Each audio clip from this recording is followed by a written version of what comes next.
गीता की बातों को मानने से जीवन बदल जाता है। इसका अनुसरण करने वाले व्यक्ति को हर काम में सफलता मिलती है। आइए जानते हैं श्रीमद्भागवत गीता के अनमोल मंत्रों के बारे में। श्रीमद्भागवत गीता में भगवान कृष्ण के उन उपदेशों का वर्णन है जो उन्होंने महाभारत युद्ध के दौरान अर्जुन को दिया था।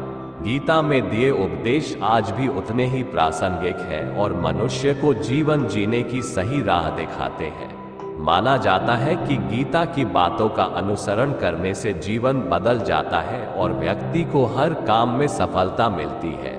आइए जानते हैं श्रीमद्भागवत गीता के उन अनमोल मंत्रों के बारे में जो हमें जीवन की कई अहम बातें बताते हैं।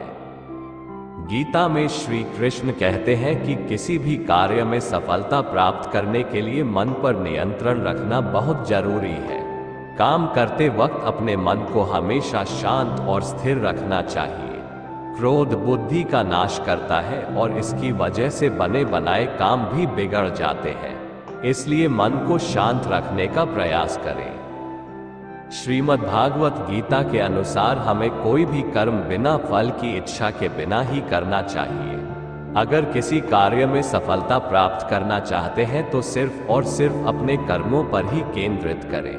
मन में कोई भी अन्य विचार आपको आपके लक्ष्य से भटका सकता है। गीता के अनुसार व्यक्ति को कभी भी अपने कर्मों पर संदेह नहीं करना चाहिए। ऐसा करने से व्यक्ति खुद का सर्वनाश कर बैठता है।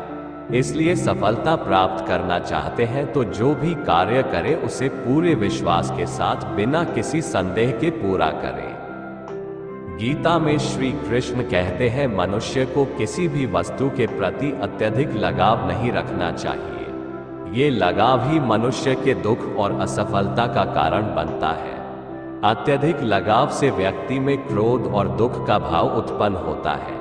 इसकी वजह से वह अपने कर्म पर केंद्रित नहीं कर पाता है। इसलिए मनुष्य को अत्यधिक लगाव से बचना चाहिए। श्री कृष्ण के अनुसार किसी भी कार्य में सफलता प्राप्त करने के लिए अपने भीतर छिपे डर को खत्म करना चाहिए। ये सीख देते हुए कृष्ण ने अर्जुन को कहा था कि हे अर्जुन, तुम निडर होकर युद्ध करो। अगर युद्ध में तुम मारे गए तो स्वर्ग मिलेगा और अगर जीत गए तो धरती पर राज मिलेगा। इसलिए अपने मन से डर को खत्म कर दो।